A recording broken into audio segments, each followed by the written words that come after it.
Прво, кој е контекстот?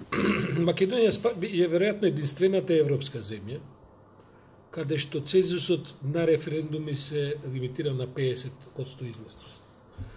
Такви високи цензуси во Европа, колку што ми е мене познато, нема. Во демократските земји се тие обично меѓу 25 и 40%. Ако памтите, ние моравме и на едни председателски избори да го сигнуваме цензусот за 40%, која се работи за избор на председател, за да изборите бидат успешни. Кога на тоа ќе додадете и овој вид на избирачки список за кој Цивил говори веќе веројатно 10 години назад, а трае веќе 30 на години, ви имате една невозможна мисија. Не можете да дојдете до таков цензус кој што ќе одрази вистинска политичка волја на граѓаните. За мене 650.000 излезени луѓе, тоа ќе биде негдека цифрата, нешто повеќе, можда нешто повеќе, од кои што 91% колку што разбирам гласале за, е сосема доволна референдумска волја искажана околу врз која можат потоа да се носат политички ставови. Тоа е контекстот. Вториот дел од контекстот е што во Македонија политиката е zero sum game. Тоа значи во економската и во политичката теорија или некој мора 100% да победи или 100% да изгуби. И вие во таква ситуација, после овој вид на големи општествени проекти како што е референдумот, и се судирате со една реалност каде што едните слават победа, другите слават загуба, односно пораз, а во суштина реалноста не е ни таква, ни таква. Во суштина се работи за една високо изразена волја на голем дел од население, кој што потоа политичките реторики се толкува потполно различно. Откако заврши гласањето, кое што, пак ќе кажам, за мене е сосема пристојна една бројка, ние слушнавме две комплетно различни изјави на лидерот на СДСМ и председателот на владата и лидерот на опозицијата. Лидерот на владата, на СДСМ и премиерот Заев, практично одбележа неколку многу, како да кажем, политички формулирани точки во својот говор. Тој навести дека овој референдум е успешен за него, се тоа е работа на толкување, која сигурно тоа ќе се случува цела недела, дека се покажало дека ВМРО ДПМН практично се залагала за бойкотирање, а не за неутрален став на референдумот, дека ова отвора можност за продолжување на политичкиот процес сега во собранието, каде што овој консултативен референдум треба да биде земен предвид, и дека ако во скоро време не се случи нешто во тој политички процес, ќе се оди на вонредни избори. И тоа се неколку ставови кои што се прилично јасни. Од друга страна, од она што имав прилика да го слушнам господинот Мицковски, тој имаше еден прилично хистеричен говор во кој што не може да се фатат политички поенти, освен дека победивме платениците, предавниците и така натаму ги поразивме, победи Македонија, народот. Јас таму не гледам субстанца политичка како потоа ќе продолжи овој процес. Што значи тоа? Тоа значи дека во наредните денови што доаѓаат, Македонија ќе западне во нова политичка криза. Веќе очигледно е дека се прилично дефинирани двете страни како се поставени, а со овој став на опозицијата дека нема разговор за ништо, не знам како по тоа политичкиот процес ќе се одвива. Во таа смисла власта има еден прост избор. Дали ќе губи време сега недели, веројатно и суучество на меѓународната заедница, која ќе се обидува сега нешто да исцеди од овие ставови и така натаму, за после 3-4 недели да дојдеме на истото, дека мора да се оди на избори, или власта, тоа значи мнозинството од собранието, релативно скоро ќе рече добро, политички процес нема, муабет понатаму нема, одиме на вонредни избори.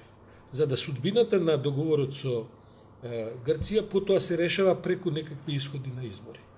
Но гледате, во ситуација во која се наоѓаме, јас се плашам дека и вонредни избори прогласување, кој што е демократски одговор на ова што евентуално не може да се испродуцира како политички процес во собранието, тоа е демократски одговор, ќе биде прашање како тоа потоа што исход ќе добиеме.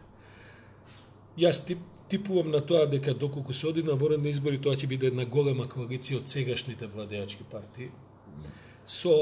Имајќи предвид Донтовиот модел, мислам дека тие ќе направат висок резултат, но дали тој резултат ќе биде двотретински, за да потоа може унисоно да се преиде на менување на уставот, за да се фатат роковите кои што се запишани во договорот со Грција, останува да видиме.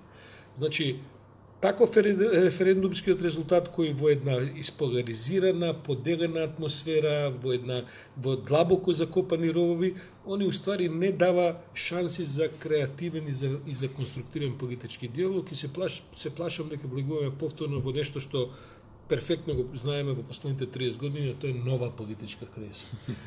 Јас само би додал на крајот дека, гледайте, по моите информации, значи дневно во Македонија западните амбасади даваат негдека меѓу 200 и 300 визи за луѓе кои ја напуштаат Македонија. Од неколку западни амбасади цифрите се отприлike меѓу 25 и 70, и кога ќе ги соберете тие најатрактивни 5, 6, 7 дестинации, доаѓате до цифра од некои 200 до 300 визи. Значи за 10 дена дневно, тоа се за 10 дена 2000 луѓе конзервативно сметано. Месечно тоа се нови 5-6 илјади луѓе кои напуштаат земјата. Кризава ако трае 6 месеци до некакви вонредни избори, зашто вие ќе имате де факто да речеме нови 30-40 илјади луѓе кои ќе си заминат, дополнително сега уште и како да кажем убедени дека и нема што да седат веќе одека. Така што за жал, а тоа е ние мораме да респектираме еден одговор кој што јавноста, граѓаните го даваат и по овие прашања. Граѓаните се збунети, предпоставувам дека барем неколку стотици илјади размислувале што да прават со референдумов, решиле да не излегуваат. Тие веројатно не се против решението, бидејќи да биле против, ќе излегале и ќе гласале против. Тие не мислам дека се членови на опозициони или владеачки партии. Но некако се, како да ви кажем, цинични, згадени од сето тоа, мислат дека не можат ништо да променат и мислат дека тоа на крајот на криштата нив не ги ни допира. Се научија да живеат во политички кризи, само со оваа, за жал, една лоша статистика. Нашите деца, нивните деца, сечии деца, а и не само деца, цели семејства се селуваат и на крајот тој избирачки список ќе остане толку голем како што е, а субстанцията на гласачи ќе се намали толку мала што не знам дали ќе можеме да стигнеме до некакви елементарни цензуси за што год да бираме во држава. Така што за жал немам оптимистичка прогноза, иако јас мислам дека оваа цифра на луѓе кои што излеглат да гласат, треба да причекаме да ги видиме сите анализи кои се какви се и така натаму, да видиме што тоа се дефинитивни податоци. Мислам дека тоа е една сериозна основа за политички процес кој опозицијата го отфрла барем според првичните најави. Но знаете како, јас знам и вие знаете како тече тој политички процес. Сега ќе мора да се вклучат странци за да олабавуваат, да се прават компромиси. Тоа се опозицијата, мислам дека Мицковски настапи вака, ја би рекол хистерично, меѓу другото и затоа што мисли дека сега него му е уцврстена улогата во партијата и тој гледа еден нов наплив и тоа ќе го направи потврд за било какви разговори. Од друга страна, не е неважно што неколку мина од пратениците на ВМРО гласаа на референдумот. Ќе остане сето да биде од тука натаму интерпретации. А ние сме толку, како да кажем, спротиставени во интерпретациите, да вие не можете да најдете некаква средина во која што нешто од интерпретациите ќе има доволно цврста основа за да може политички процес да има потоа. Еден амбасадор кој што го интервјуира вечерва на програмата на еден ТВ каде што ја водам програмата, словенечкиот амбасадор, на крајот вели: слушайте, оставете сега кој какви изјави дава, ќе преспијат, па потоа утре е нов ден, па може би поинаку ќе размислуваат. Ајде да видиме, утре е нов ден и тој ќе го дочекаме. Ја лично мислам дека нашата заложба, па тоа го зборувам веќе со години, ако се за прошлите избори, нашата заложба беше и таа успеа. Луѓето да знаат за што станува збор. Не верувам дека кој било од тие што решиле да излезат на референдум, да бойкотираат или да останат дома без став, може да каже: види, мене не ми беше јасно баш за што да. Значи, на крајот на криштата секако се повредени правата на неколку стотици луѓе, предпоставувам во еден ваков процес. Секако веднаш ќе се согласиме дека македонските институции не се перфектни. Ама македонските институции сме ние. Тоа е општиот квалитет на политичката култура, институционалната свест, административниот капацитет го сочинуваат пресекот на македонското општество. Ние не можеме да увеземе колку едно 5-6 данци да ни спроведуваат избори, на крајот се тоа луѓе кои што се од Дебар, од Скопје, од Кичево и така натаму. Значи, сакам да кажам, овој референдум и во таа смисла јас мислам дека е успешен. Луѓето имаат доволно информации тој што сакал да подлегне на манипулации, тој секогаш, како да ви кажам, секогаш ќе подлегне на манипулации. Ние сепак спроведевме референдум во една демократска јавна сцена, со слободни медиуми, не беше така со години. Ние имавме жестоки притисоци. Ние прв пат имаме премиер после долго време кој што не излезе да кажа оние што нема да излезат од администрацијата на гласање ќе бидат отпуштени следниот ден. Вие знаете како претходниот режим правеше избори. Јавно или помалку јавно ќе излезеше и каже види сите ве сликаме, вие 200.000 што сте у администрацијата, кој не излегол да гласа, вие имаме, утре ве отпуштаме.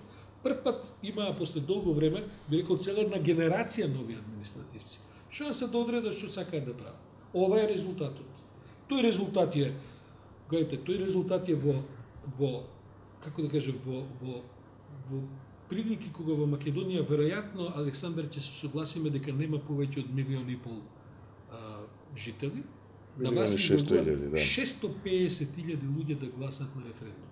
Ако исклучите од тоа деца, ова што се под 18 години, ако тоа исклучите и луѓе кои што реално, ако исклучите и еден процент кој што никогаш ништо не ги интересира, како што во секој општество има луѓе кои никогаш ништо не ги интересира.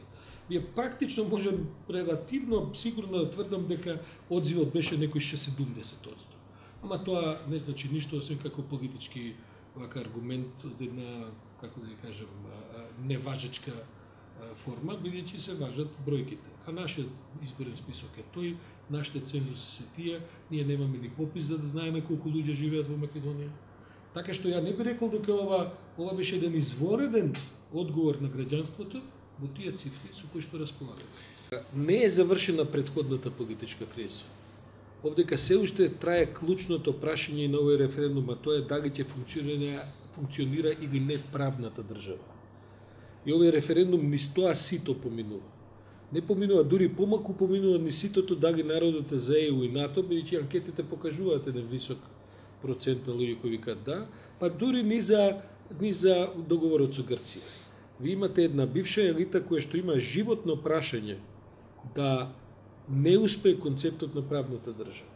И успева со тоа доволно добро да се носи, морам да ви кажам, бидејќи од другата страна ние сите инсистираме да функционира демократски модел, во демократски модел судењата одат споро, во демократски модел не може власта да наложи на администрацијата како да се однесува на избори, во демократски модел сите медиуми мора да бидат слободни, и оние што повикуваат на бојкот, и оние што повикуваат на излегување за гласање и така натаму.